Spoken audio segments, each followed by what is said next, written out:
On October 29, 2025, something in the inner solar system flared like a blue lighthouse.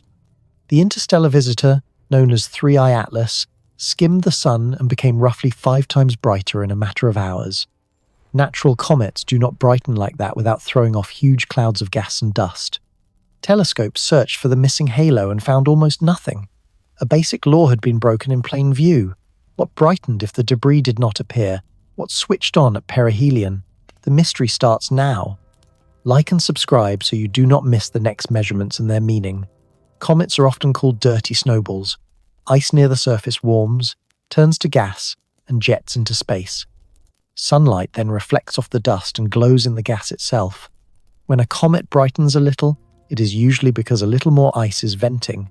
When a comet brightens a lot, physics demands a lot of venting.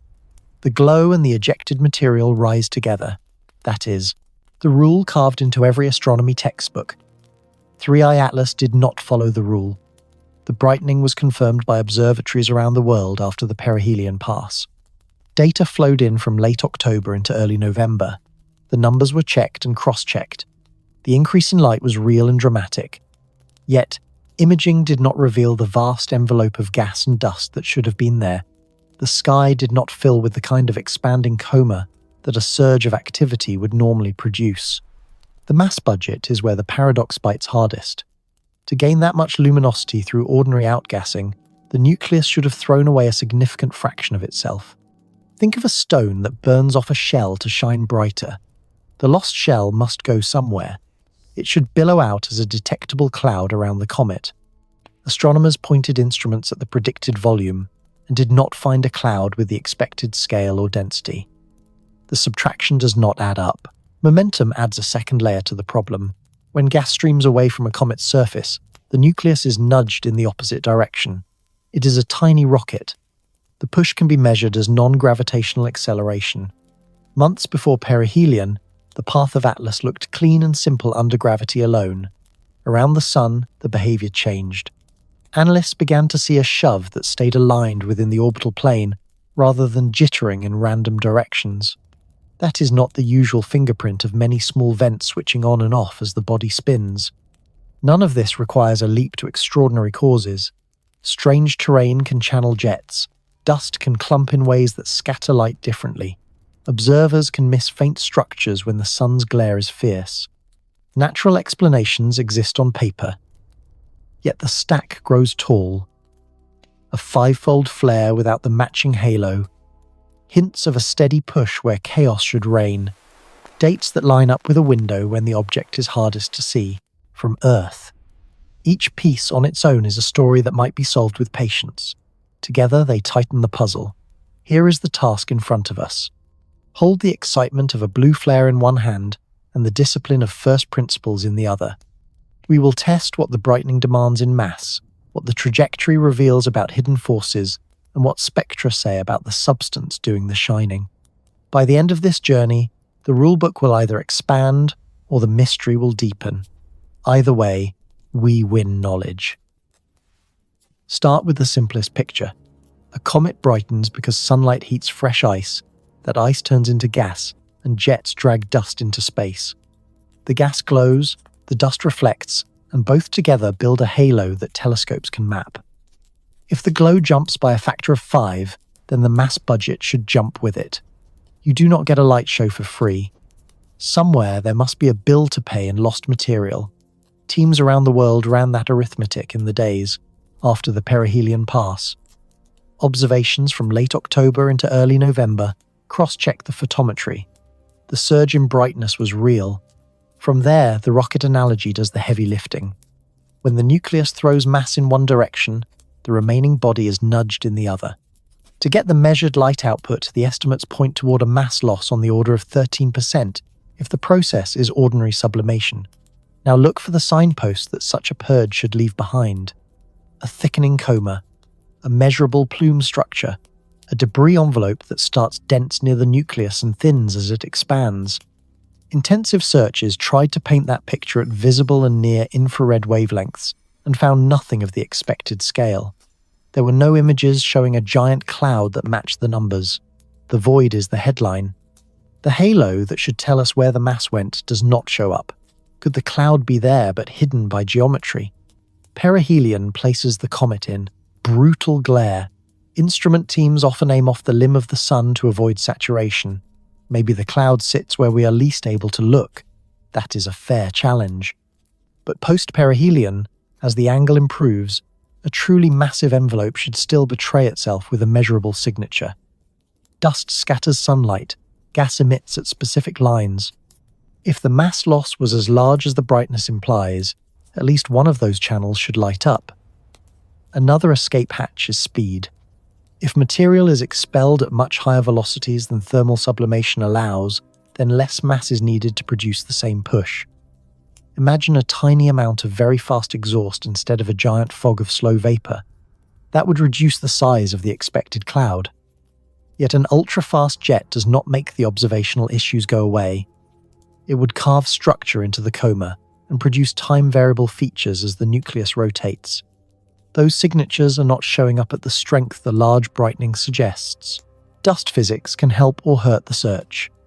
If grains are larger, sunlight scatters differently, and the coma can appear surprisingly subdued. If grains are very small and tend to clump or align, the phase angle can trick the eye. These are real effects. They have saved other comet puzzles in the past.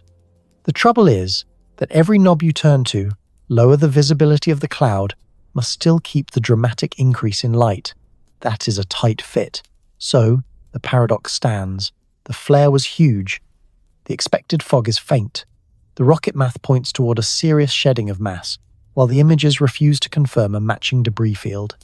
Either the mass left in a way we do not yet understand, or the brightening was powered by a mechanism that does not require a comet to steam away 13% of itself. The first option means we missed something big and diffuse. The second means we are bumping against the edges of the standard model. Before we choose a side, we will keep following the numbers. If the cloud exists, expanding shells should be detectable over time, even as the comet recedes. If the cloud does not appear, the mass budget must be balanced with another kind of engine. The next measurements are designed to decide between those paths. The first clean way to see an invisible engine is to watch the path it leaves behind. Astronomers fit an orbit to the positions of Atlas, and then study the tiny residuals that gravity alone cannot explain. Before perihelion, the fit looks ordinary. The object behaves like a cold stone in sunlight. After perihelion, something changes. A gentle but persistent shove appears in the data. Break that shove into directions and a shape emerges. One component points away from the sun along the radius line. Another runs sideways along the path of travel. Together they live neatly inside the orbital plane. The push that would lift the object out of that plane is absent. There is no vertical component that rises above or dips. Below the flat disk of planetary motion, geometry can be as eloquent as a diagram. This geometry whispers order. Strength matters too. The detected signal rises to about 3.7 standard deviations above background noise once the comet rounds the Sunday. That is not a thunderclap of certainty. It is also not a mirage that disappears when you blink. The result survives different fitting methods and a standard normalization that accounts for how solar radiation pressure changes with distance. When you scale the acceleration to the Earth-Sun distance, the pattern holds. Now compare this to how natural comet jets usually behave. Surface vents switch on as sunlight sweeps across them.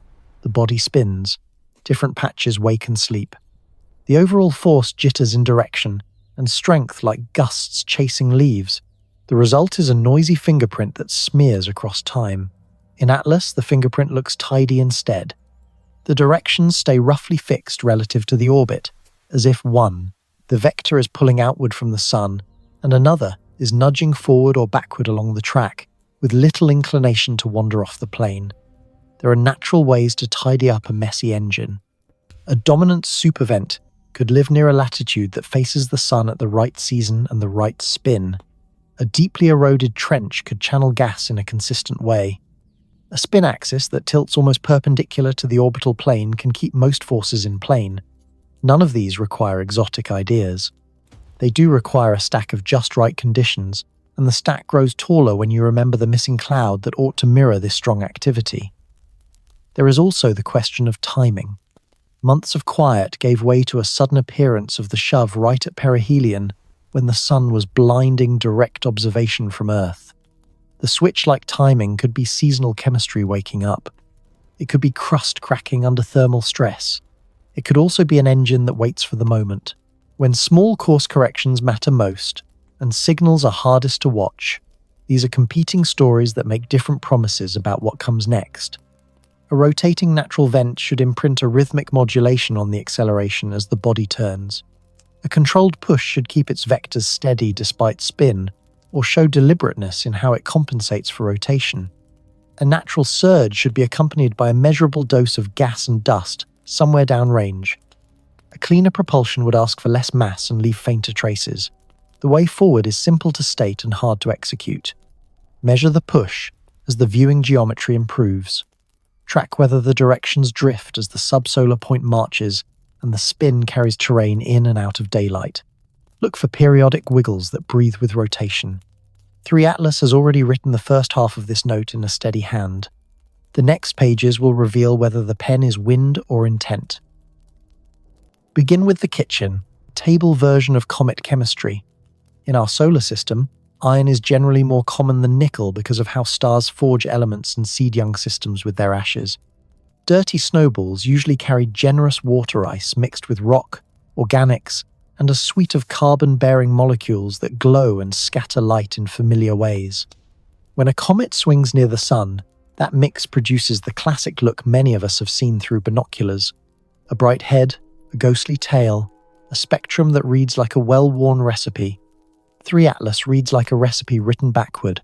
Spectra suggest that nickel outweighs iron in a way that is strikingly unusual for small bodies that formed from typical solar system stock.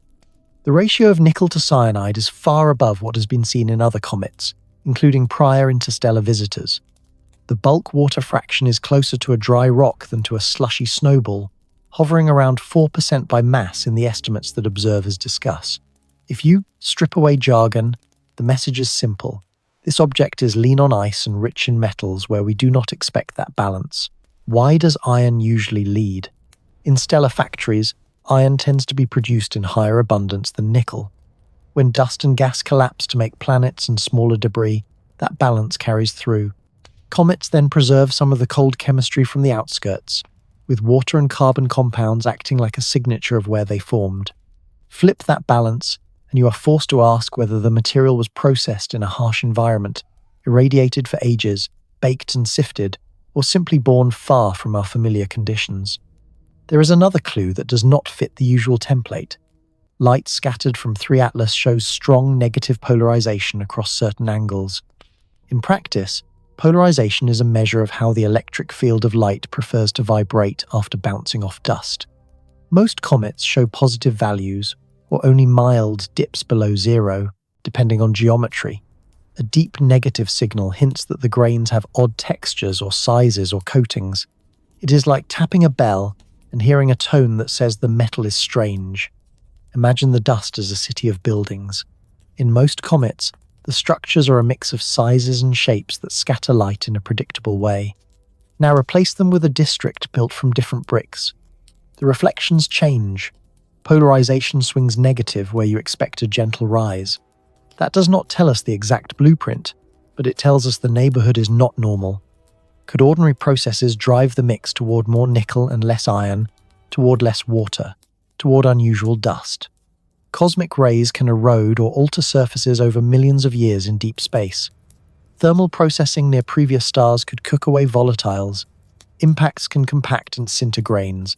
Each mechanism is plausible in isolation. The challenge is that all of them would need to act together with the right strengths and histories to stack into the pattern we see now. There is also the practical side of activity. If water is scarce, the conventional engine of sublimation is weaker. That should mute the classic coma driven by steam and carbon compounds, yet we saw a dramatic brightening. So what is doing the work? Metallic or mineral-rich dust can be an efficient reflector. Small changes in how grains clump can swing brightness upward without the same gas burden. These ideas soften the paradox, but they also have to explain why other comets with different dust recipes do not routinely mimic this behavior. What matters is the consistency of the clues. Nickel over iron, nickel over cyanide, a water content that leans dry, a polarization tone that sits where models do not predict it. If any one of those stood alone, we could shrug and call it a new entry in the catalogue of comet quirks. Together they push us to treat composition as part of the engine, not a sideshow. The chemistry is telling us that 3 Atlas does not merely move in odd ways. It may be built in a way that makes those motions easier to sustain without the usual clouds of steam. Orbits carry their own fingerprints. 3 Atlas rides a retrograde path that runs opposite the traffic of the planets, yet it hugs the same flat stage where the planets move. The orbital plane is aligned within a few degrees of the ecliptic, close enough that the object glides almost parallel to the grand ring of worlds instead of slicing through it at a steep angle. That combination is not impossible, only rare. When you roll the cosmic dice enough times, a tidy alignment will show up. When you roll it and also ask for retrograde, the request becomes bolder.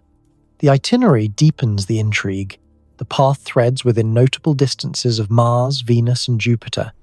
Not collision ranges, yet close enough for modelers to circle the encounters as interesting waypoints. Then comes the timing that stings. Perihelion lands during a stretch when the sun blinds most Earth-based views. If you wanted the hardest moment for our instruments, you would pick the days when the target sits right against solar glare. That is exactly when the object brightened, and when the non-gravitational push first left a measurable bruise on the trajectory fits. A fair-minded reading says this could still be random luck. Interstellar visitors pour in from directions we cannot predict. Some will happen to align with the plane, some will pass by multiple planets. Some will swing closest to the sun when Earth has the worst seat in the house. Each piece earns a small probability, none is zero. Yet the story does not ask us to accept one odd feature, it asks for a stack. A rare orientation, a chain of noteworthy passes, a viewing schedule that conveniently erases details at the critical hour. Stacked odds are still odds, but they argue for caution before we wave them away. Imagery adds a visual twist that refuses to be ignored. Earlier, observations resolved a teardrop-shaped cocoon of dust flowing from the nucleus. That is already interesting because it reflects a compact source embedded in a streaming envelope. Then a feature appears that runs straight against the rule of comet behavior, taught to every beginner. A jet points sunward. Comet jets normally blow away from heating. The dayside cooks, gas expands, dust rides the flow, and the resulting tails lean away from the star like flags in wind. This time, a spout seems to aim at the Sunday. Could that be a trick of the eye? Comet nuclei are lumpy worlds with cliffs and hollows. Material can arc around a curve and look sunward for a moment, depending on the angle. A rotating body can line up a vent so that its spray swings through the forbidden sector as we watch from a biased vantage point. Geometry can lie to us. The rescue is possible, and responsible analysis keeps it on the table. Even so, a genuine sunward jet sits high on the list of things that should not appear without special staging. The point is not to prosecute unlikely events. It is to recognize the pattern of many small unlikelies living under one roof. The alignment near the planetary plane has a non-zero chance. The chain of planetary approaches has a non-zero chance. The perfectly inconvenient timing has a non-zero chance. The strange jet has a non-zero chance. Multiply enough small numbers and you get a smaller one. That is where judgment enters. At what product of chances do we declare that coincidence has done too much heavy lifting? There is a healthy way to resolve that discomfort. Treat the pathway as a testable pressure point. If the jet is a geometry trick, the signature should change as the viewing angle shifts and as rotation turns terrain into and out of sunlight. If it is a persistent feature, it should repeat and carry a stable direction. If the alignment and timing are just luck, the next months of motion should look ordinary once the object leaves the harshest glare. If there is deliberate control behind the tidy and plane pushes, the vectors should keep their poise. 3 Atlas has taken a route that ties together numbers and images and timing in a way that strains the default story without breaking it. Whether we are watching a masterclass in coincidental geometry or the footprint of a guided traveler, the orbit will keep telling tales as it unwinds. The next chapters are already being written in the slow bend of the path, and the way any jets hold their aim. 3 weeks before 3 Atlas turned heads at the Sun, another Atlas-named object had already run the gauntlet. C-2025 K1 Atlas dove to within a few tens of millions of miles of the solar furnace. Many modelers expected it to crack, flare, and fade into a train of crumbs. Instead, it rounded the bend in one piece and began to glow with a color that felt wrong for a comet. Not icy green, not cobalt blue. A warm metallic gold poured down its tail like sunlight, hammered into ribbon. Color is chemistry turned into light. When comet gas glows green, it is often from carbon molecules that are shaken by sunlight and then shed energy at specific wavelengths. When tails look bluish, ionized carbon monoxide writes that color into the flow. Dust can redden or mute the palette depending on grain size and mix. Gold is not a standard entry in the comet catalog. Gold means that the usual carbon-bearing molecules are startlingly scarce, and that dust is doing most of the visual work in a way that shifts the tone toward a burnished sheen. Spectra from ground-based observatories back up what the eyes suggest. The lines that shout carbon are quiet. The signatures of dicarbon and cyanide and carbon monoxide sit low enough to look like afterthoughts. That turns the usual comet recipe upside down. Most icy wanderers are rich in these volatile compounds. They are part of the frozen pantry stocked in the deep cold where comets form. A comet that is poor in those ingredients behaves differently when the sun turns up the heat. There is simply less to vaporize and less gas to drag dust into billowing fans. Now, add survival to the color puzzle. C-2025 K1 skimmed the kind of thermal and tidal stresses that often shred fragile bodies. You would expect its brightness to peak near perihelion and then fall off as the small remaining supply of volatiles burned away. Yet after the swing past the sun, it settled at around magnitude 9 and held there rather than dropping like a stone. That plateau does not scream miracles. It does ask for a mechanism that keeps the dust reflective without the usual carbon-rich fog. There are workmanlike answers that do not require new physics. If the dust is composed of minerals that reflect sunlight efficiently, and if the grains are packed or shaped to scatter light in a favorable way, the object can stay photogenic longer than models tuned for typical carbon chemistry would guess. If a crust hardened, by earlier heating muffles the venting and meters the release over time, the glow can settle into a steady state. The point is not that the path is impossible. It is that the path is uncommon and it lines up with the unusual color. The timing of discovery and the naming seed a psychological trap and also a genuine pattern. The Atlas Survey Network scans for motion to protect Earth, and it tagged both objects in the same year. That is not suspicious by itself. The system is busy and successful. What raises eyebrows is that both newly found Atlas-branded comets refuse to behave like the templates in textbooks. One turns blue and bright without the giant fog that should attend such a surge. One survives a death dive and wears gold because it lacks the carbon that would normally paint its tail green or blue. When anomalies travel in pairs, the human brain knits them together. That can mislead us. Coincidences exist, yet the pair is useful even if it is a coincidence. The Golden Comet serves as a control against which to test ideas raised by the Interstellar one. If carbon depletion changes, scattering strongly, does that help explain parts of the brightness story without invoking massive gas loss? If survival near the sun owes something to structure and composition, what does that imply about how different comet families handle stress? There is also a practical gift for observers. At around magnitude 9, the Golden Survivor is accessible to dedicated amateurs with modest telescopes under dark skies. That means a wide base of images and spectra can be collected across many nights and locations. Patterns in color and morphology can be tracked as the geometry changes. That growing library of independent measurements keeps the science honest. It also tightens the weave between the two Atlas stories, because every confirmed feature in the Golden Case sharpens the questions we carry to the Interstellar case. So we keep the picture simple enough to hold in the head. One comet from our own far frontier that should have failed and did not. It wears the color of absence and holds its brightness longer than a standard forecast would predict. The other comet came from the space between stars and stacked a different set of surprises. Together, they challenge our reflexes about what comets must do. Apart, they give us two laboratories where light, chemistry, and dynamics can be read like pages in the same book. The rhythm of discovery usually has a public soundtrack. The National Aeronautics and Space Administration posts images, mission pages refresh, and scientists explain what just changed. In early October, that soundtrack went quiet as a shutdown paused normal operations. Silence is not proof of anything, yet it reshapes the stage, because questions keep piling up while the official microphone is muted. Inside that pause, a request arrived from Capitol Hill.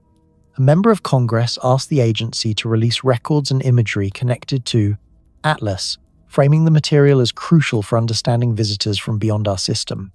A call was scheduled for early November rather than immediate disclosure. That delay may be ordinary scheduling. It also lengthens the shadow between a startling event and the documents that could clarify it. Another office entered the margins, the All-Domain Anomaly Resolution Office within the Department of Defense. They stated that they were monitoring reports, then assessed the object as a comet and therefore outside their lane.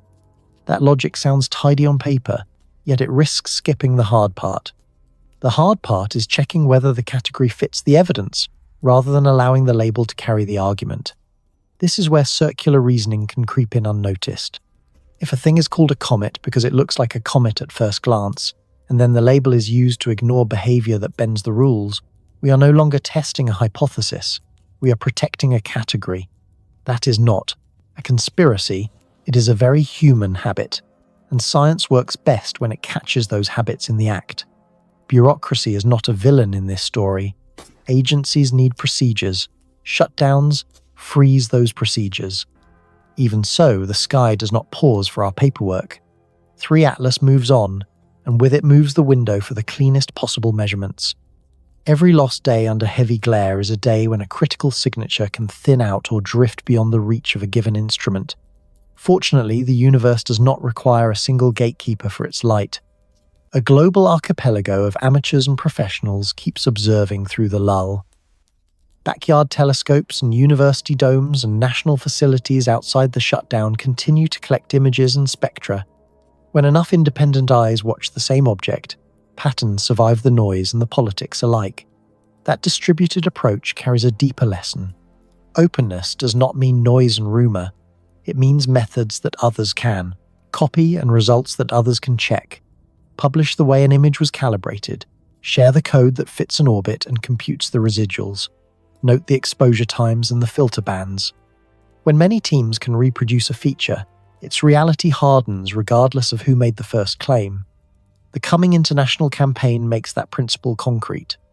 The International Asteroid Warning Network has fixed dates and agreed protocols for pointing telescopes once the geometry improves. That means coordinated wavelengths, repeated scans, and cross-checks between different instruments.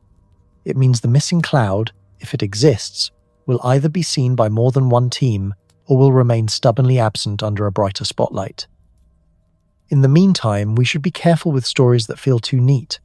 Government silence can be mundane rather than meaningful. Agency caution can be a guardrail rather than a dodge. The only fair test is the one that a stranger can repeat with the same sky, and similar tools and arrive at the same conclusion. There is also a civic dimension worth naming out loud. When the public can watch a process unfolding close to real time, trust travels farther than any press release. People are not allergic to uncertainty, they are allergic to being left out. Invite them to see how a measurement is made and where the doubts live, and the result becomes a shared artifact rather than a decree. So the path forward is double. Pressure institutions to release what they can as soon as they are able, and build an independent scaffold of observation that does not rely on a single switch being turned back on. 3 Atlas is writing a complicated sentence across the sky. It deserves readers in many languages, with many kinds of telescopes, copying the text by hand until every letter is clear.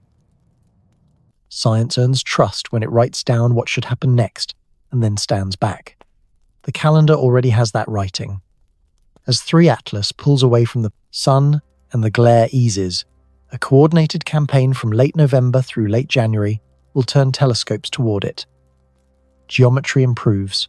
Background light drops. Instruments find their stride. This is the window where a hazy mystery becomes a measurable thing. If the brightening was powered by ordinary sublimation, a large expanding cloud must exist. Dust should scatter sunlight in a smooth profile that balloons with time. Gas should glow at known fingerprints of water, and the fragments it leaves when sunlight breaks it apart, along with cyanide and carbon-bearing molecules that have painted many comet tails before.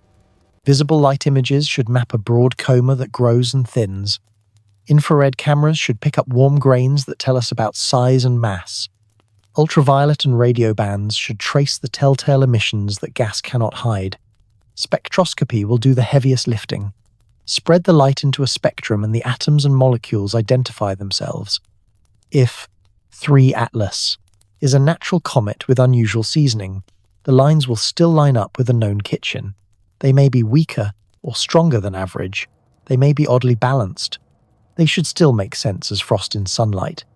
If the usual gases refuse to present themselves at the needed strengths, the brightening must be carried by dust physics that can be checked through polarization and color. Polarization is a quiet truth teller. When light bounces off dust, the preferred direction of its electric field changes in ways that depend on grain size, shape, and coating. A stable pattern across changing viewing angles would argue for a dust population that holds its character. A swing toward normal comet values would argue that earlier measures were shaped by geometry rather than essence. Either way, the data closes a door. Astrometry is the other hinge. Measure the position of the object against background stars night after night, then fit an orbit and study the tiny leftovers. If a push is present, it should lay itself out as a small but steady deviation. A natural engine tied to rotating vents should breathe with the spin and drift with the march of the subsolar point. A cleaner thrust should keep its directions orderly, despite rotation, or compensate in a way that looks deliberate. The strength of the shove relative to distance from the sun should scale in a manner that simple models can compare. The golden survivor, near home, provides an immediate control. Around late November, it reaches its nearest point to Earth. If its spectrum remains depleted in carbon-bearing molecules, if its golden tone persists as the phase angle changes, and if its brightness curve falls in line with a slow, dust-led fade, then we learn how a carbon-poor coma behaves over time. Those lessons feed back into the puzzle of the interstellar visitor by tightening the range of what dust alone can do without strong gas support. Timelines matter. If a giant cloud exists, it expands. An expanding shell should become easier to see in some bands even while the central object dims. If a giant cloud does not exist, that absence hardens as the weeks pass and the geometry improves. In that case, the mass budget must be balanced by a mechanism that uses far less matter to make the same changes in brightness and motion. The campaign is designed to force that decision. There is a simple scoreboard to keep in mind. A broad detectable coma plus spectra that match a natural pantry plus acceleration that maps to identifiable vents means the standard comet model wins with unusual parameters. A missing or anemic coma plus spectra that refuse to show the needed gases plus a tidy and plain shove that shrugs off rotational noise means the standard model fails and an alternative has to carry the load. Either way, the clock is running, the tests are written, and the outcome will be earned in the light we collect. Begin with a fair rule. Never mistake a story you enjoy for a fact. Then, give your mind permission to model the world and see what falls out. If a craft were built to cross interstellar space and survive a swing through a bright star, what choices would a careful engineer make? Now compare those choices with the signatures we have been measuring and ask whether the rhymes are meaningful or just poetry. Durability sits first on the list. Radiation, micrometeoroids, and thermal shock punish fragile materials. A structure that skews nickel-rich would resist corrosion and hold strength across wild temperature swings. A surface that can shed heat and shrug off charged particles would age slowly in the void. A body that carries little water by mass would not be a snowball. It would be a machine with only enough volatile stock for cooling or reaction mass. That set of traits sounds like 3 Atlas, more than it sounds like a classic comet, though similarity does not equal identity. Next comes propulsion. High thrust is wasteful over years and decades. Low, thrust applied at the right moments wins the long game. Near perihelion, a tiny nudge can reshape a path by large amounts. A gentle push arranged mostly within the orbital plane makes sense when the goal is to change where and when the object will be after the swing. A vector that stays tidy rather than jittering with rotation fits that need. That picture echoes the in-plane acceleration we have seen, yet nature can draw echoes too with a lucky spin axis and a vent that dominates. Navigation sets the next constraint. A traveler that hopes to survey planets would like close looks that are not suicidal. It would also like to cross the inner system when our line of sight is poorest, so that its most sensitive maneuvers are hardest to watch. A path that threads near several worlds and places perihelion in blinding glare matches both aims. Again, the rhyme is striking. Again, we keep the brake on our imagination, because random arrivals can land on improbable alignments without secret hands to guide them. Sensing closes the loop. A probe that wants to sample dust and fields near a star might carry a sheath of particles around a core like a cocoon. It might even spit matter sunward in limited bursts if that helped manage temperature or allowed instruments to sniff a flow upstream of radiation pressure. A true sunward jet would be a strong hint for novel behavior. A geometric trick would demote it to an oddity that a rough surface can mimic. The data to separate those options is still thin. What predictions would a design traveler make that a natural snowball would not? The push vectors would keep discipline across changing season and spin, or they would vary in a way that looks like control rather than wind. The coma would remain modest even as brightness climbs, because reflection would dominate over steam-driven haze. Composition would continue to lean dry, and metal shifted beyond ordinary ranges, with a dust population that keeps its odd polarization tone across. Many viewing angles. None of those are proof. Together, they define a pattern that we can grade with fresh measurements. Now, restore the rule at the top. We do not get to crown an answer because it feels elegant. We honor the thought experiment by feeding it to the same grinder we use on every natural model.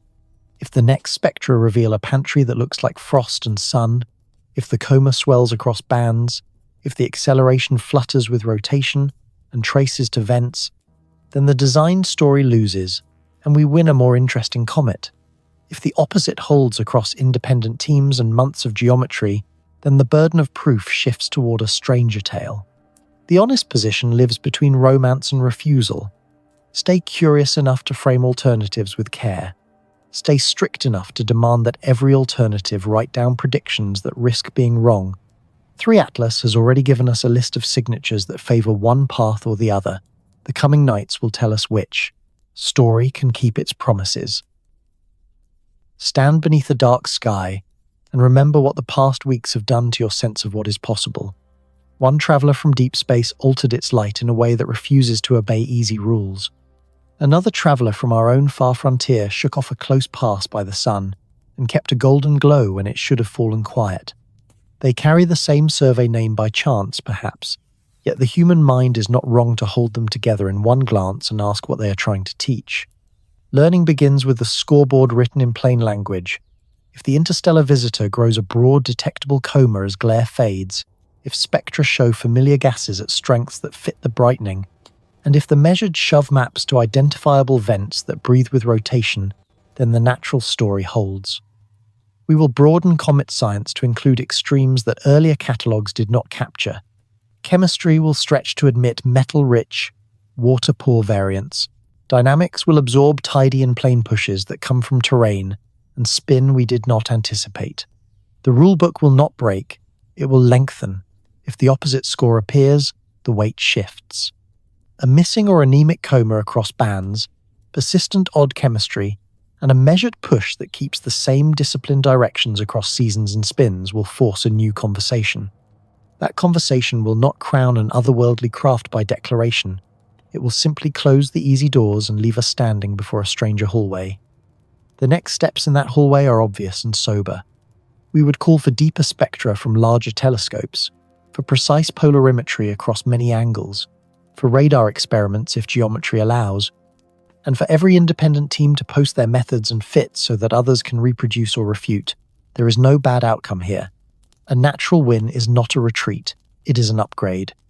The catalogue of small bodies would now include worlds that form or evolve in ways we have not modelled. Carbon-poor comet would get their own family tree. Polarization that swings negative by unusual amounts would find a home in grain physics rather than in rumor. Classroom diagrams would change. The next student who points a small telescope at a faint smear of light will be meeting a richer universe. An alternative win would be heavier in the bones. It would say that intentional design may leave fingerprints in the same sky where gravity and sunlight have always ruled. That does not erase the hard work of natural science. It raises the stakes. It tells us that disciplines we built for planets and dust can also parse faint signals of guidance, control, and material choices that were not made by weather or time. The first responsibility would be caution. Extraordinary claims need a chain of measurements that strangers can break and rebuild and still get the same shape. The golden survivor near home keeps our feet on the ground, while our eyes look far. It offers a way to learn how carbon-poor comet breathe and fade, how mineral-rich dust handles sunlight, and how survival near fierce heat depends on structure as much as on luck. Every night that amateurs and professionals record its color and brightness and texture across changing geometry narrows the space of plausible stories for the interstellar case. The two messengers do not cancel each other. They cross, calibrate. There is also a more personal lesson folded into the data. Public science is not a performance given by a few voices on a stage. It is a shared craft. When agencies go quiet because budgets hiccup, the sky stays loud for anyone willing to listen with glass and patience. When analyzers are posted with calibration steps and code, trust grows. When predictions are written down in advance, the audience becomes a collaborator rather than a spectator. That is how a mystery stops being a rumor and becomes a chapter in a textbook. So we enter the observation window with a promise to ourselves. We will not fall in love with a favored answer. We will fall in love with the process that distinguishes between answers.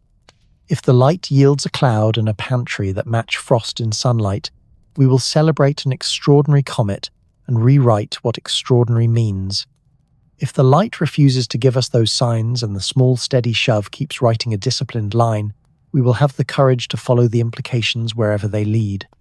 Either way, these two travelers have already paid for our attention. They have made us check our categories, examine our habits, and widen our sense of what a small body in sunlight can be. Tonight they move on, quiet and relentless, while instruments cool and clocks tick toward the next clear hour. We meet them there with open eyes and clean methods, ready to learn whether the universe is serving us a rare flavor of the familiar or the first taste of something new.